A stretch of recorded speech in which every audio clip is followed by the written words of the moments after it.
जाने प्रभु या तुम जानो, हम जाने प्रभु या तुम जानो, हमें तुमसे है कितना प्यार। तुम ही जिगर में, तुम ही नजर में, जिगर में तुम ही नजर में, हो तुम ही मेरा संसार। हम जाने प्रभु या तुम जानो।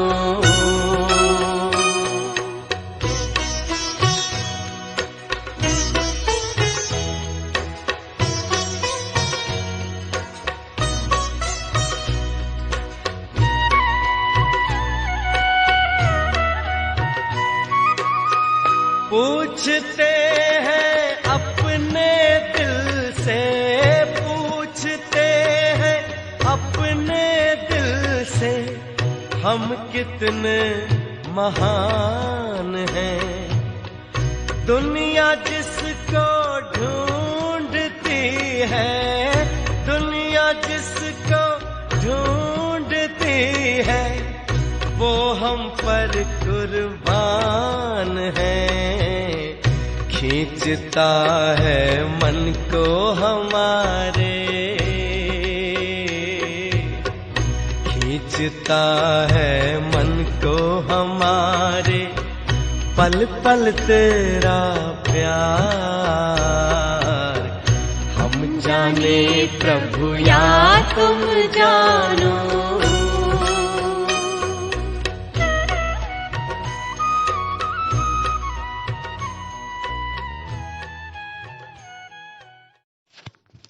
ओम शांति।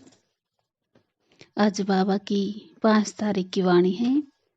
आज की वाणी में बाबा बोले, मीठे बच्चे, जितना ज्ञान रत्नों का दान करेंगे उतना खजाना भरता जाएगा।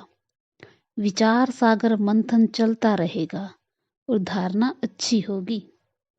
प्रश्न है आज का, जिन आत्माओं के भाग्य में बेहद का सुख नहीं है, उनकी निशानी क्या होगी?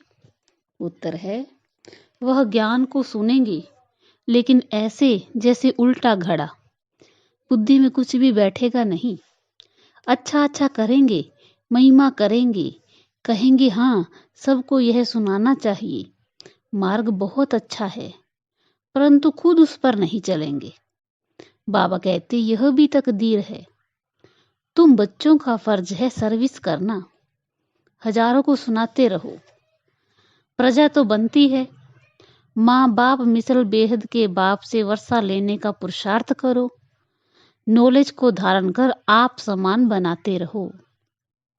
गीत आज का, तकदीर जगा कर आई हूँ एक नई दुनिया बसाने।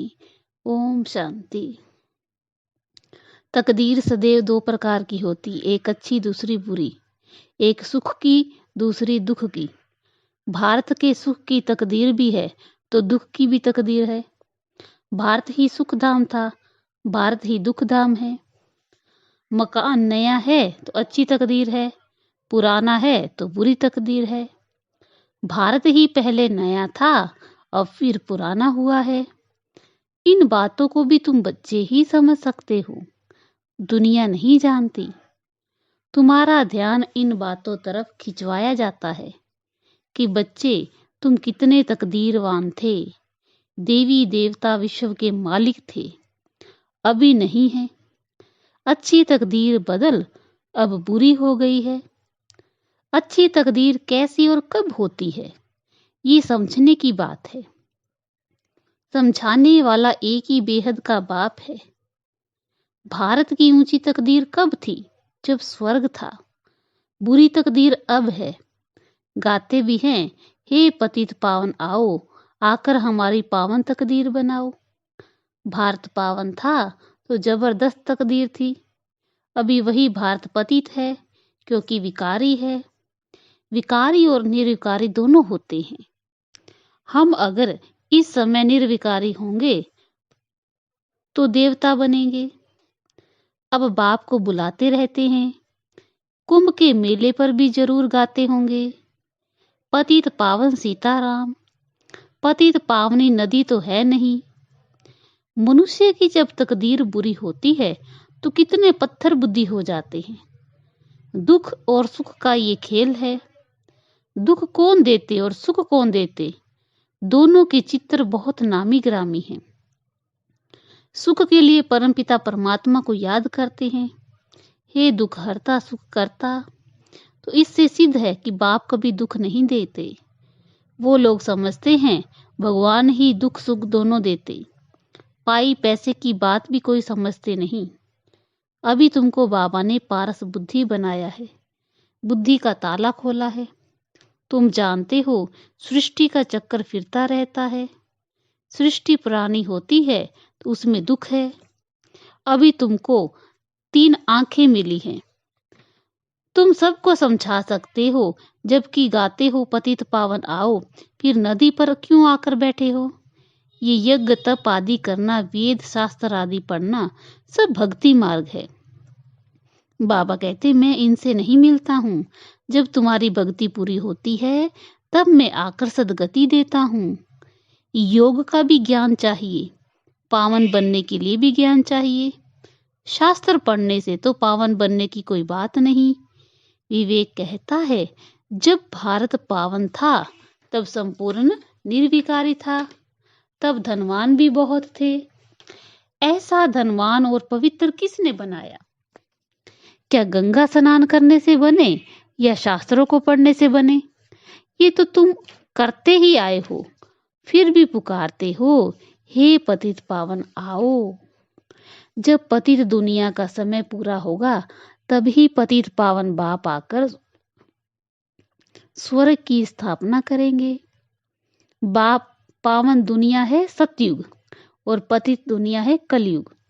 ये कोई समझते नहीं है कि पतित पावन एक ही परमात्मा है।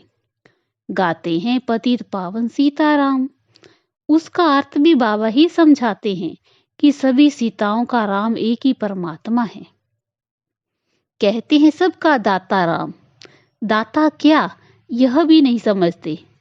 बाबा समझाते सबका दाता राम तो एक निराकार है। बुद्धि को बिल्कुल ताला लगा हुआ है, बुद्धि में बैठता ही नहीं है। सत्युग में सब पारस बुद्धि थे, नाम ही है पारसनाथ।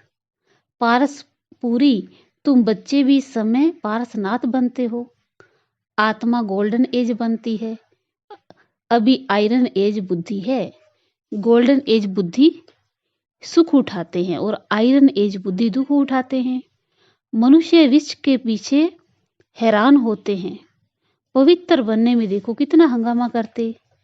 गाया भी हुआ है, कंस जरासंधी दुशासन पूतना सूप न खाए। ये सब पास्ट की बातों का गायन है, जरूर संगम युग का ही गायन है।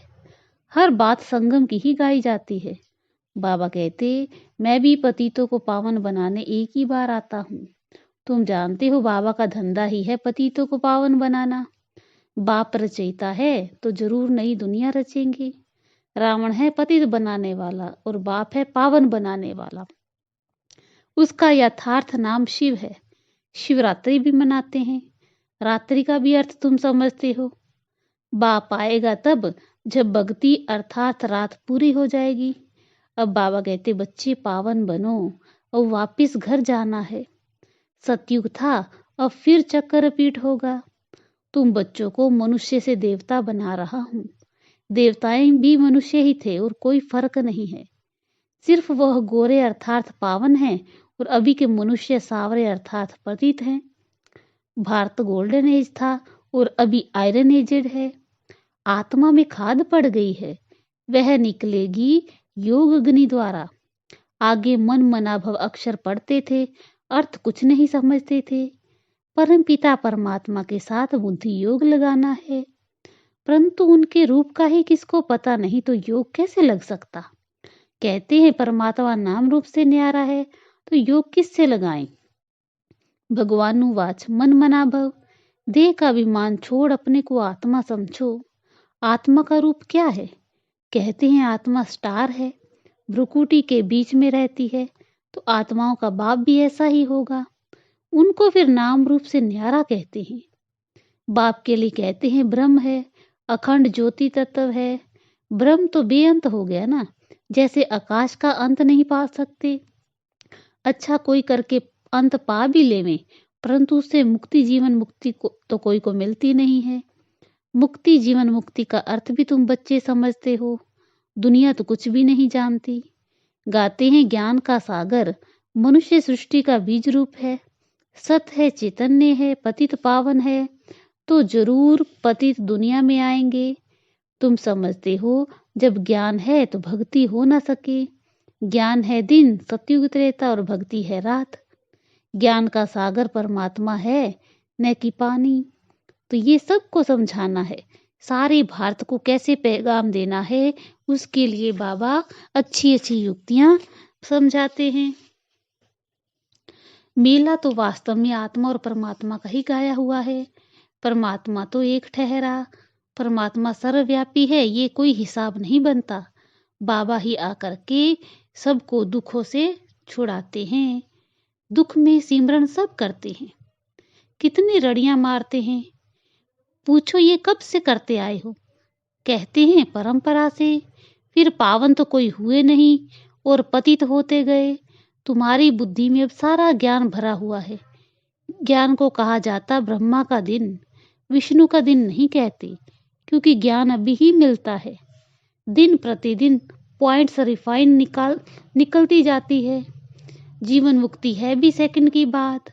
फिर कहते हैं ज्ञान का सागर, कितना भी लिखते जाओ अंत नहीं आएगा। बाप जब समझाकर पूरा करते हैं, फिर इम्तिहान भी पूरा हो जाता। शुरू से लेकर कितना सुनते आए हो। गीता तो बिल्कुल छोटी बना दी है, कितनी ज्ञान की बातें हैं। समझाना भी बहुत सहज है। बरोबर सतयुग में एक धर्म था, अभी तो कितने धर्म हैं, कितना हंगामा है। आपस में ही हंगामा हो गया है। एक धर्म था तो लड़ाई आदि का नाम नहीं था, सुख ही सुख था। चक्कर का राज बुद्धि में है। बच्चों को समझाया है कि तुम 84 जन्म कैसे लेते हो। चक्कर रिपीट होता है। अभी तुम तमो प्रधान से सतो प्रधान बन रहे हो योग बल द्वारा। तुम अभी आस्तिक बने हो, त्रिकालदर्शी भी बने हो। दुनिया में और कोई भी रचना और रचता को नहीं जानते हैं, तुम बच्चे ही जानते हो। परंतु धारणा कर औरों को नहीं समझाते तो पॉइंट्स भूल जाती है। एक माल बुद्धि में नहीं बैठता तो दूसरा कैसे बैठेगा। दान देते जाएंगे तो खजाना भरता जाएगा। विचार सागर मंथन चलता रहेगा कि किसको कैसे समझाएं। भक्ति की महिमा तब है जब ज्ञान नहीं। जो सर्विस पर हैं उन्हों की बुद्धि में नशा रहता है, नंबरवार तो है ही। महारथी वह जो दूसरों को आप समान बनाते रहते हैं, नॉलेज धारण करते हैं, पद भी उनको ऐसा मिलता है। ये मेहनत सारी गुप्त है। तुम बाप के बने हो तो समझते हो बाप से जरूर स्वर्ग का वर्षा मिलेगा। वहां रावण होता नहीं, रावण का राज्य ही अलग है, राम राज्य अलग है। तुम बच्चे भी समझते हो कि रामायण भागवत आदि में इस समय की बातें हैं, गुड़ियों का खेल है। बाप समझाते हैं इस समय सारा झाड़ ही तमो प्रधान है, खत्म होने का है। तुम्हारी बुद्धि में सारा राज है। समझाने के लिए कितनी युक्तियां बताते रहते हैं। समझेंगे फिर भी कोटों में कोई सैपलिंग लग रहा है। जो और धर्मों में कन्वर्ट हो गए हैं वे सब निकल आएंगे। हिंदू वास्तव में है असल देवी देवता धर्म के। समझाना है तुम भारतवासी देवी देवता नस्ल के हो ना। देवी देवताओं को ही पूजते हैं। देवता ही तुम्हारा धर्म है। पहले तुम देवता थे, फिर तुम क्षत्रिय वैश्य शूद्र बने, अब फिर तुम ब्राह्मण बन देवता बनो। हम समझाएंगे भारतवासियों को कि अब सैपलिंग लगता है। बाबा बैठ समझाते कि मैं कैसे शूद्र से कन्वर्ट करता हूँ। ब्राह्मण बन फिर देवता बनेंगे। कितनी समझानी अच्छी है। तुमसे कोई पूछे शास्त्र पढ़े हुए हो, बोलो भक्ति मार्ग में शास्त्र सब पढ़े हैं, परंतु सदगति तो बाप ही आकर करते हैं। तब तो तुम उनको बुलाते हो ना कि हे पतित पावन आओ। युक्ति से समझाओ तो समझेंगे जरूर। समझाने के लिए बच्चों में हिम्मत चाहिए। ड्रामा तुमसे सर्विस कराएगा, ऐसा देखने में आता है। कल्प पहले भी इनसे इतना पुरुषार्थ कर ये पद पाया। बाबा से वर्षा पाने का पुरुषार्थ पूरा करना है। जबकि बाप का वर्षा मिलता है तो हम रावण के वर्षे को हाथ क्यों लगाएं? क्यों ना मीठे बन जाएं? सर्वगुण संपन्न बनना है। यह है राजयोग, नर से नारायण बनने का, अर्थात राजाई पाने का। बाप कहते, मैं कलप के संगम युग पर आता हूँ। यह है चढ़ती कला का युग, बाकी सब है उतरती कला के युग। उतरती कला और चढ़ती कला होती है। ये चक्कर बुद्धि में रहना चाहिए। बाप बैठ बच्चों से बात करते हैं कि मुझे याद करो, ये अंतिम जन्म पतित नहीं बनो तो मैं तुमको विश्व का मालिक बनाऊंगा। क्या तुम मेरी नहीं मानेंगे? फिर तो बेहद का सुख भी तुम पा नहीं सकेंगे। तुम ये जन्म तो पवित्र बनो, मैं गारंटी करता हूँ तुमको विश्व का मालिक बनाऊंगा। बाप की भी नहीं मानेंगे क्या? जो फूल बनने वाला होगा उनको झट तीर लगेगा। भाग्य में नहीं होगा तो सुनेगा ऐसे जैसे उल्टा घड़ा। प्रदर्शनी में तुम कितनों को समझाते हो, अच्छा करते हैं, कहेंगे मार्ग तो बहुत सहज है, परंतु खुद कुछ भी नहीं करेंगे। सिर्फ महिमा की, औरों को कहा अच्छा है और खुद कुछ नहीं करते। तो इससे क्या हुआ? कहेंगे तकदीर में नहीं है। ऐसे प्रजा में आ जाएंगे, परंतु बच्चों में सेवा का शौक होना चाहिए। हजारों को सुनाना पड़े। बेहद के बाप से वर्षा लेने के लिए माँ बाप मिसल पुरुषार्थ करना चाहिए। अच्छा, मीठे मीठे सिक्की लदे बच्चों प्रति माता पिता बाप दादा का याद प्यार और गुड मॉर्निंग। रूहानी बाप की रूहानी बच्चों को नमस्ते। हम रूहानी बच्चों की रूहानी बाप दादा को याद प्यार, गुड मॉर्निंग, नमस्ते नमस्ते नमस्ते। शुक्रिया बाबा, शुक्रिया। धारणा के लिए सार है। पहला पॉइंट, बाप से पूरा वर्षा लेने के लिए अति मीठा सर्वगुण संपन्न बनना है। रावण के वर्षे को हाथ नहीं लगाना है। दूसरा पॉइंट है, नॉलेज को धारण कर रूहानी नशे में रह सेवा करनी है। बेहद का सुख पाने के लिए बाप की हर राय को मानकर उस पर चलना है।